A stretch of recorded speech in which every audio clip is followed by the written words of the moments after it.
Hello and welcome to another Culture Conversations with Christal here on Lennox and Parker.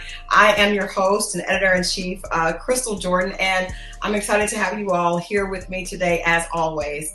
Here on Culture Conversations, we try to have conversations that affect the culture, but my guest today is a part of what some have termed the TMZ for the culture, Truth Talks. And I am looking forward to our conversation because I think first of all, it's very important for us to narrate our own stories, right? Whether that be in reality, whether that be news, whether that be crime, sports, or entertainment, entrepreneurship, anything that others are talking about that includes us, I think that we should be the go-to resource for that. But most importantly, I want to talk to her about the state of journalism. And is it possible today for us to have authentic, objective conversations and come from different vantage points? I'm going to play this clip right here. The second season of Truth Talks is what we're here to talk about. And so take a look at this, and then I'm going to bring up our guest for today. Let's go. Truth Talks is the fastest growing show about pop culture, and now we're exclusively on our own channel. Go ahead, say it, man. Attention!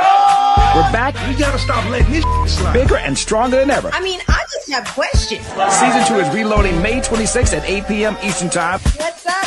with new hosts Let me tell you what damn time it is. and big celebrity surprises. Kiss my behind. It's Oprah Winfrey. Subscribe today at Truth Talks Live, Give black people what they need, and we'll show them for you. and don't miss out on all the upcoming viral moments. Simulcasting weeknights at 8 p.m. on Roland Martin Unfiltered and Black Star Network and Truth Talks Live. I'll see you.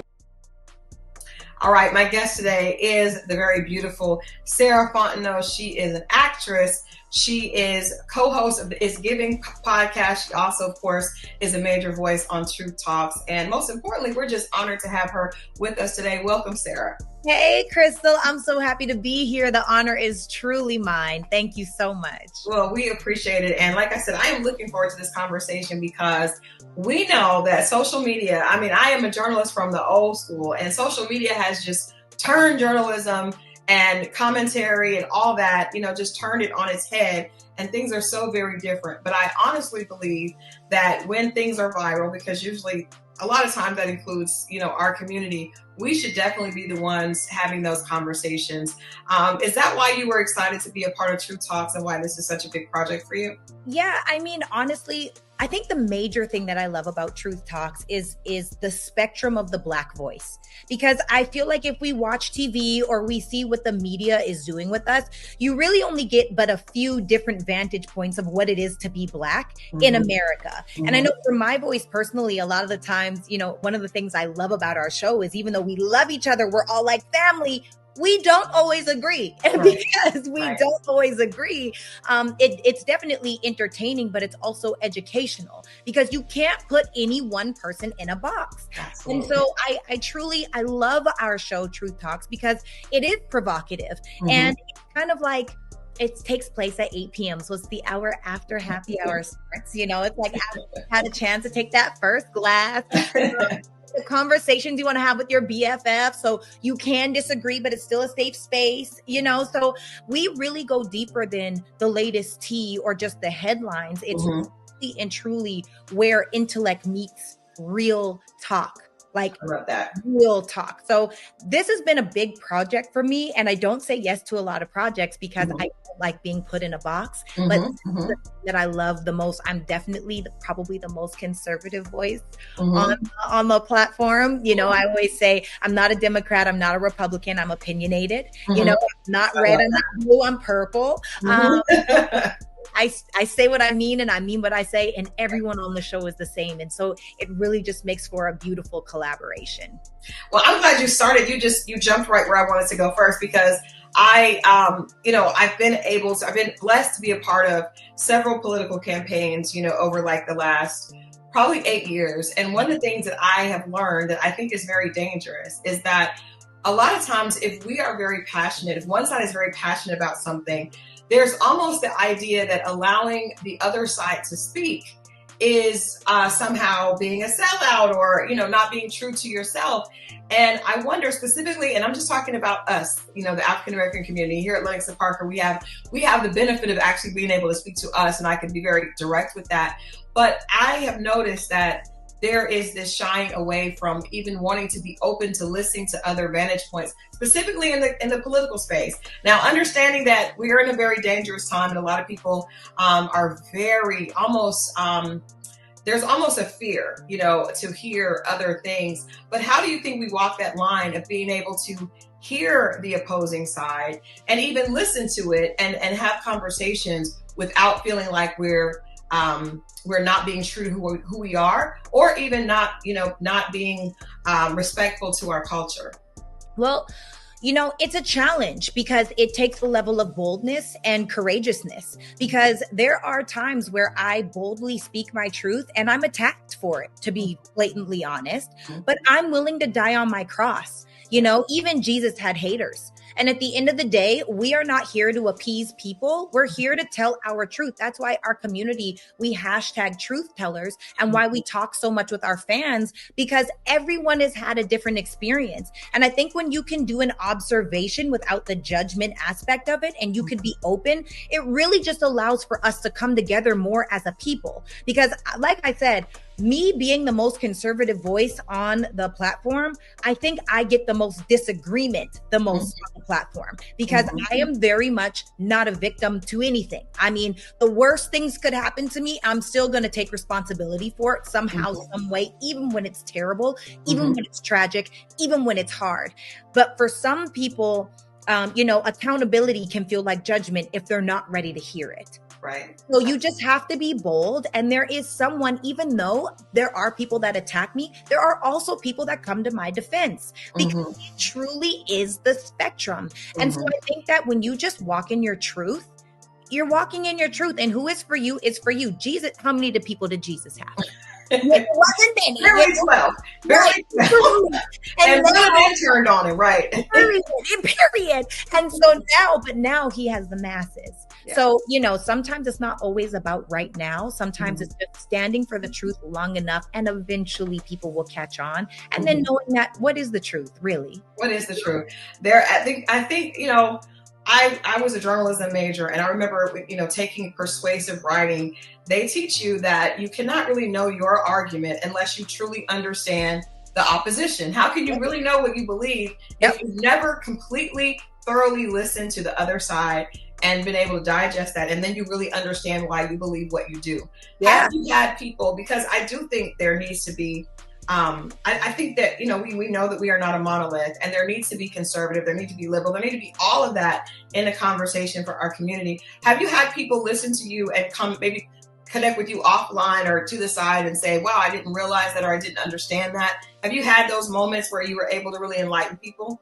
Absolutely. I've had, and because I also don't think that people expect me to say a lot of the things that I say, and for me to have the conviction that I have. And then, we have Torre, who is probably one of the most liberal people in the history of all. And I love Torre to death. Then you've got Dr. Cheyenne Bryant, and she's, she's so fiery and believes in what she believes in.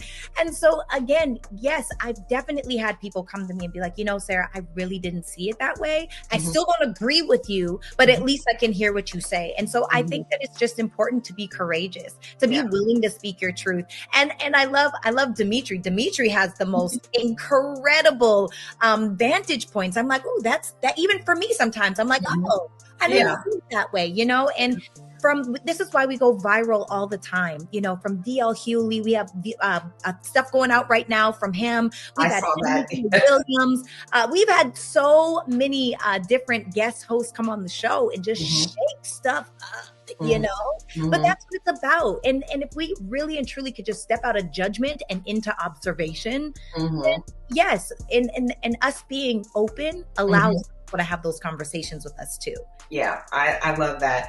And yes, I'm a huge fan. Again, being a writer, I'm a huge fan of Torre. Grew up watching him and listening to him. He's a brilliant mind. Absolutely. And I think a part of like the social media landscape should be hearing other vantage points in an objective, neutral space. Yeah. So let's talk a little bit about, because politics, we started off with that because I just feel like that is one of those passion points that gets people to the point where they're not really able to listen openly. But another huge issue, on social media and our community is just the war of the genders.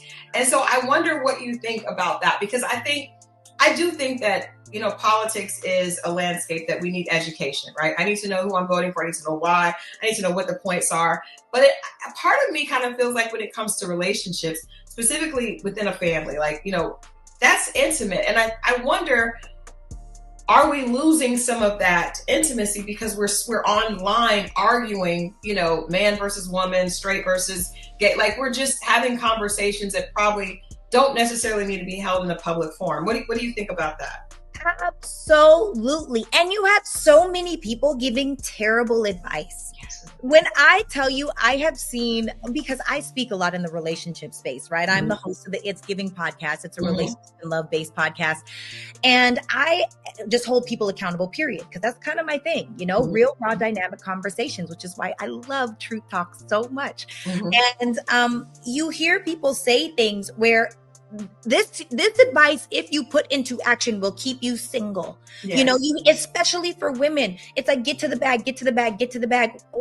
No, get to your man, like really and truly. And all of us don't need men. I'm not saying we need men or have to be wives in order to be happy, but most women desire connectedness. And so I do think that there is a huge level of divisiveness between him and her, between they and it, but like there's just so much, and it's funny, but it's also kind of sad. And I feel like now people are home by themselves, drinking wine by themselves, taking angry at what people are talking about, miserable and resentful. I hate that for them, but there are still some, there's still some good stuff. Just sort through it. You gotta sort through the mess. Yeah, I think so. I just think relationship, that's it's very, it's, you pay to go to a therapist, right? And you're able to vet that person.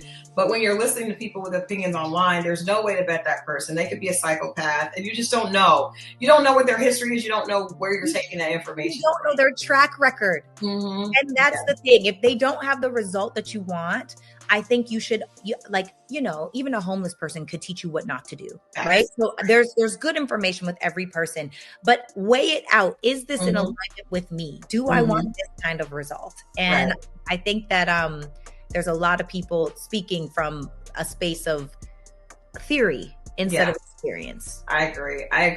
I got one more point I want to ask you about, because I think, all of this happens on social media, and the idea that things are going viral and things are trending, a lot of times those things are trending strategically. So people are doing things on purpose to trend, to get attention, and there's no authenticity there. Do you think that there, especially with so many people speaking so passionately, I can say something that is truthful, but is not spoken with this, this charisma and this dialect and this passion behind it, and people may not listen.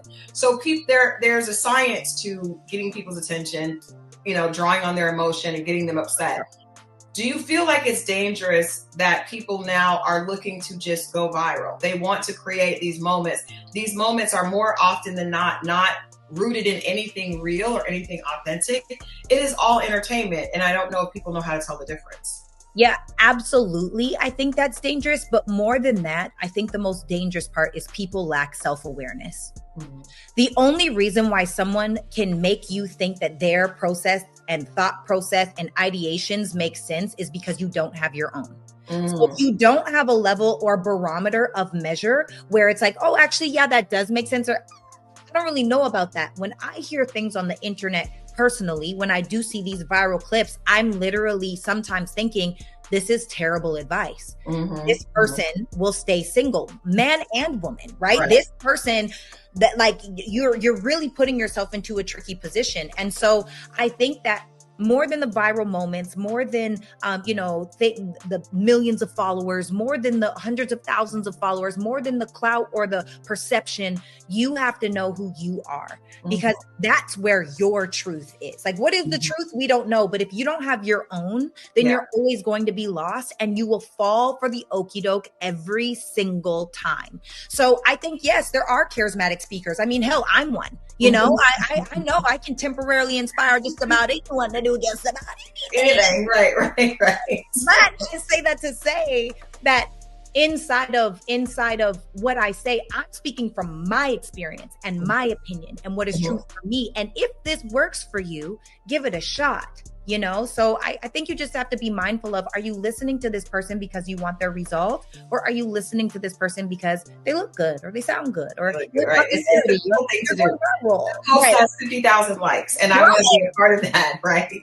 Yeah. FOMO, you fear of missing out. Like, Absolutely. stop it. Absolutely. What's your who's been your favorite guest so far, and why? Oh my goodness, we've had so many good ones. I mean, we've had Shaq on the show. Shaq is hilarious. He's hilarious. I mean, oh God, goodness gracious. We've had Pastor Jamal Bryant. We've had Lauren Lake. We've had Mimi Faust. Brian Cameron, Willie Moore Jr. We've just had I can't choose a favorite. Is there a conversation? Let me say this. Is there a conversation that you were inspired by, that you just, when you think about Truth Talk, specifically this second season, that you really are excited about people being able to hear or being a part of, or, what one that just sticks with you? Well, there's actually two now that I think about it. One was the Ray J interview. He gave us an exclusive that I did not think was going to happen. That was just with Torre and Dr. Cheyenne. And that was something, right? Yes. So that one was pretty special. And then also, and he spoke on Whitney's death. He just spoke on a lot of things that most people don't speak on, and so that was pretty different. So for anyone listening, watching this, please go check out that. It was really something special. And then I think with the four hosts, like the four main co-hosts, myself, Torre, Dimitri, and Dr. Cheyenne Bryant, it was funny because it was not, I'm trying to remember who it was, but we were having a conversation about Black Lives Matter versus the NAACP. In this moment, I had never, it was like people sometimes will fight harder for their belief than the truth, right? That's true. That is so true. For me personally, that was like the most heated we had ever gotten, because I'm like, first of all, why are we doing this versus thing? It doesn't make sense. And then, Dr. B, she's one of the leaders inside of her local NAACP. We didn't have someone from Black Lives Matter. So I'm like asking questions. She's her chapter president, right? And so it was so heated, but it was so like, isn't that interesting? And so I think that there's something really special about people that can disagree and not personally attack. Yes, we need more of that. We need to see that modeled. That's one of the things I like about this, is that I think that we need to see that modeled. We need to see, we have opposing views, but we can talk about it calmly and rationally, maybe teach each other something. And if you leave still with your same vantage point, that's fine. But you need to be able to be open. Anytime you are afraid or angry to hear the other side, to me, that's not a good sign of your growth and your willingness to be open, right? Right. So I do love that. I think that we've definitely said some very controversial things on this show, and myself included. I don't, there's a lot of things I don't understand. I always say, if you're born broke, that is not your fault. If you die broke, it's 100% your fault. And there are people that do not feel that way. And I understand where they're coming from. And also, I live inside of 100% personal accountability and the power that you have. I personally say promiscuity. Now I'm like, is promiscuity a mental illness? Because I don't understand. We live in a prostitution era. Like we honestly just speak. This is Truth Tellers, right? Truth Tellers. Catch us on weeknights at 8 p.m. at Truth Talks Live, right? Yes. Because we really just say the truth. And then you have Torre that's like, what do you mean this is prostitution? This is liberation. This is feminism. And I'm like, feminism is a scam. So we have all of these things where, we have a lot of fun. And I think it's important to be able to just tell your truth and be okay with it. The show is so special. And I just want to say, Christal, what